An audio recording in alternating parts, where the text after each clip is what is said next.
about the play-in then, because we haven't talked about Sixers Heat yet. So I want to just put this out there. The Sixers have won 8 games in a row to finish the season. They still couldn't escape the play-in.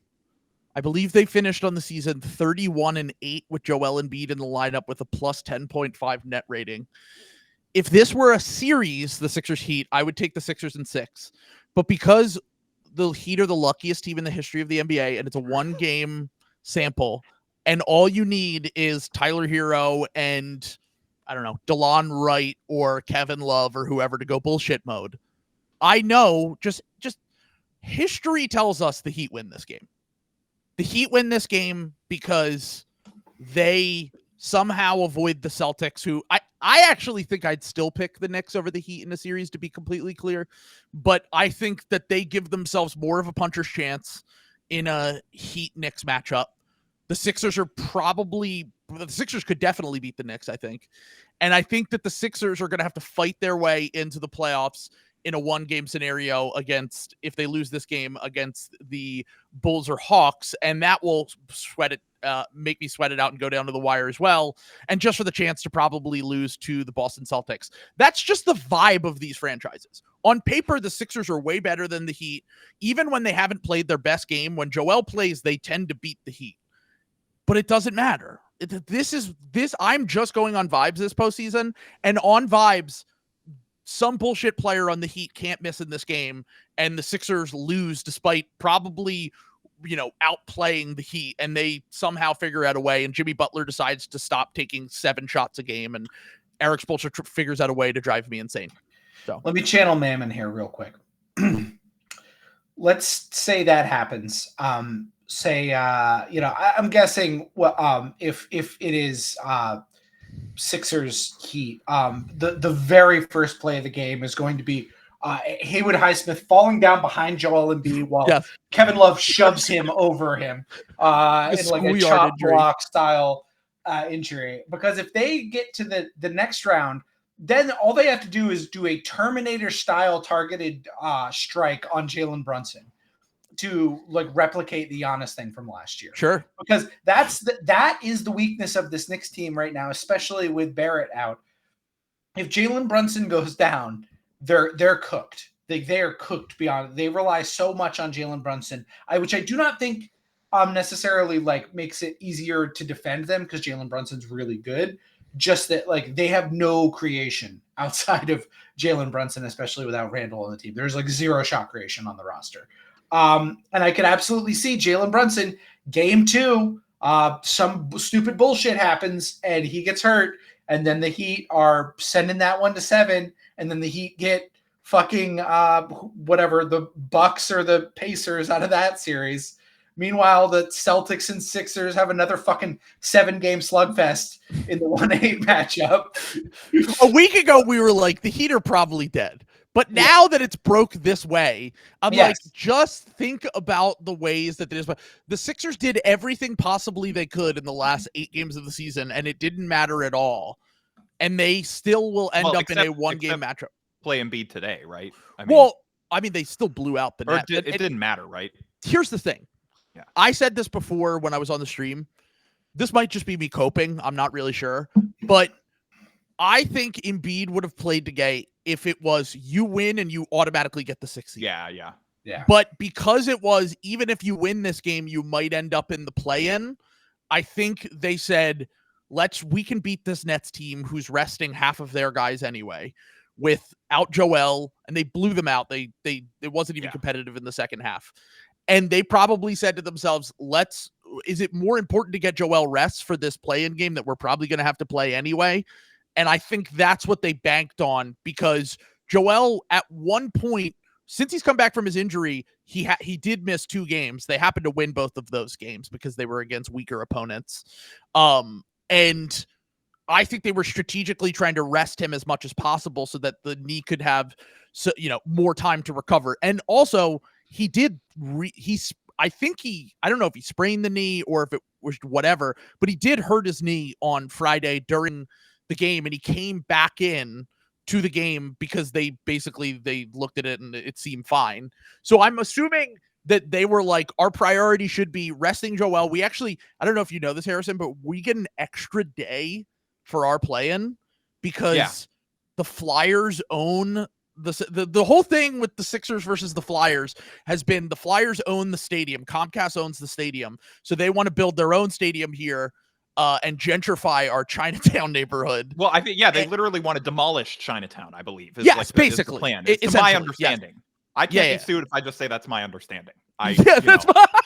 My understanding is that Josh Harris wants to get a bulldozer himself and just bulldoze Chinatown. But I don't I don't know that that's the case. That's my understanding. That was my understanding as well, actually. Yeah, so, we're on the same page. Yeah, but it will create 100 more minimum wage jobs where Aramark won't pay people. No, and they definitely won't try to union bust if the stadium workers try to unionize or anything like that. They won't do that. Not. I'm saying. No. It's obviously we are a pro Harris Blitzer Corporation podcast. So I do just want to clarify there that we actually, I don't know if you know this about us, but we root for the New Jersey Devils just because they are also owned by Harris Blitzer. So we don't have any loyalties to Philadelphia Flyers. And we're actually going to root for the Commanders next year because they own that and they're starting their own sports network and we're going to subscribe to it. So I'm sorry, guys. I've just gotten so Commanders parched. Plus. I just got so parched. Give me 1 second. I'm feeling like I want some plant-based hydration. Give me 1 second. Hey, do you guys have any Pure Fuel Sport? The #1 plant-based hydration? That's right. You guys have 7 followers on your social media accounts? Well, it sounds like you guys should be the official sports drink of a major sports franchise. Yep. Send me a little bit more of that. Yeah, we got a new sponsor, guys. Well, I mean, not everyone can get Jake Paul's Goat Fuel as their official sports drink. So, Do you guys really have Prime? I'm sorry, I don't know. Is it Prime? I don't know. Prime. It is. Yeah, Prime. it's whatever the YouTuber guy one is because there were these really embarrassingly bad photoshops that they released of him in a Lakers jersey, dunking in the practice facility. But him and his friend are very clearly not there because his friend is the same exact pose and facial expression in both photos. It's incredible. Yeah. Now I'm just thinking about the Paul brothers telling LeBron about their trip to Japan. Weren't they in LA with the entire neighborhood mobilized against them because there was too many 23-year-olds jumping and because they were doing jackass bits in the middle of their it's when they tried to get Bam Margera out of Westchester, Pennsylvania because he was driving his fat pedophile uncle off the cliff. I can make a joke about that because 1, he's dead, and 2, it was proven. So anyway, well, actually, in that case, yeah, you can't. I mean, dead people cannot sue for libel. I took comm law in college, so that was the one thing you could say whatever you want about someone if they're dead. Yeah, exactly. R.I.P. to the friend of the podcast, OJ. Yeah. So I mean it because he can't sue me anymore. Yeah, exactly. Unless he was doing anyway, Sixers keep playing. Yeah. Sorry. Yeah. Fuck! How did we get here? Sorry. Oh, damn it. My bad. Yeah, but Sixers. I think Pelicans, Lakers. Look, should we talk about that matchup? No. We have to talk. We have to give our predictions. This is a play-in predictions podcast, so we have to predict. So I have a few things. One, I said I'm not worried about Embiid. I think he's going to play in this game. I think he'll be fine. I also said, my question was, what Heat role player goes off? We each have to pick one. Because, by the way, Kevin Love did get injured today, and I'm not joking. Kevin Love was the best Miami Heat player in the last Sixers Heat game. I talked about it on a recent podcast. He was incredible in that game. I mean, he could not miss. And he also was just dominating the Sixers on the boards. A game that the Sixers won by 4 points, and Kevin Love finished that game in only 19 minutes with 11 points, 16 rebounds, and 4 assists. In 19 minutes. He outplayed Bam Adebayo by a ton, and he got injured during today's game. He might still play, but I would imagine he's questionable for the next game. So who do we think is the one Miami Heat role player that goes off in this game? I think it's Hayward Highsmith because he's just been doing it against the Sixers all season. He doesn't miss. The 2K, that's an easy answer. That's the 2K create a player, Heat, Devil Magic role player guy. Like they just built him out of thin air. That's to do something like this to the Sixers. See, but he's like shown signs of it in the regular season. So I'm actually going to go off the board and not pick Hayward Highsmith. I'm going to pick that Patty Mills suddenly seems like it's 2014. I was looking at him. Yes. And I don't know if he'll play unless Rozier's out, though. I think Rozier is out, isn't he? He was out, but also, like, I never know at this time of year where, like, sometimes it's just like, this game really didn't matter for the Heat. Like, the best they could have done basically was, even with some luck, if the Sixers had lost today, they could have jumped up 1 seed. And, like, they're still in the same play-in game. So I think that they might have been resting him just due to, like, I mean, he also was killing the Sixers late in that game. Terry Rozier, not Patty Mills, who's been terrible. But Patty Mills is a good guess. If he does get run in this game, I could absolutely see him hitting a ton of big shots. The Hayward Highsmith one is interesting to me because he was terrible as the Sixers 2-way role player. Mike Levin of Rights to Ricky Sanchez was the only one that believed in him at all. And everyone else was like, this guy kind of sucks. And of course, he's turned into a good role player for the Heat that is shooting 40% from 3 on the season. And if I had to guess, I'm going to guess he's shooting over 50% from 3 on the season against the Sixers this season. Oh, there we go. Someone posted it. He is averaging 13 points a game, 5 rebounds, and 2 steals against the Sixers this season. And he shot 40% from 3 against the Sixers, 50% from 3 against the Sixers, 50% from 3 against the Sixers. So I'm taking Hayward. Okay, that's a good pick. Yeah. It's too obvious for me. He's their new Gabe Vincent. Gabe Vincent did this to the Sixers all the time. And then obviously he went to you guys and he, lost the lower half of his body. No, he's still look. The Lakers are undefeated when their big 3 of LeBron, AD, and Gabe Vincent plays since February. Okay, let's go. Even though we shoot 30% from 3-0 in those games, in which the big 3 plays. I'm glad you're here to check Trill's slander because I've pointed out the same thing, Harrison, and Trill didn't believe me. He still insists that he's not a guy that shoots 30% from the field is a good NBA player. Yeah, no, you got to keep them on their toes. No, teams don't know how to deal with that. He's putting the clamps on defense. You haven't watched it. He'll come in for like 2 minutes and just really disrupt things. He played 13 minutes today and didn't make a shot. He went 0 for 2 again. Hey, I'm just saying, you got to look at the Lakers season-long net rating since Gabe Vincent came back. I imagine Gabe's is in like the top.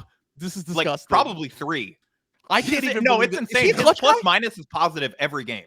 No, he's not. I don't think. Okay. Maybe he is. I don't think so. He is. I feel like he is. I don't think so. I could be wrong. Maybe I'm just like accidental. It's just like like it's been communicated to me through the universe that he's clutch, and I'm just like standing for him on. No, but I just love the Lisanal Gabe nickname, so that got me in on him. He's Lisanal Gabe. He's leading us on our purple and gold tinged jihad across the playoffs, and let's go. He's not clutch. So, all right, you're so this is legitimate. I clearly really feel this way. Yeah. No, I as far as my random Heat role player, I am going to. I was thinking about Cole Swider, but he's unfortunately a 2-way player. So I was going to go with him.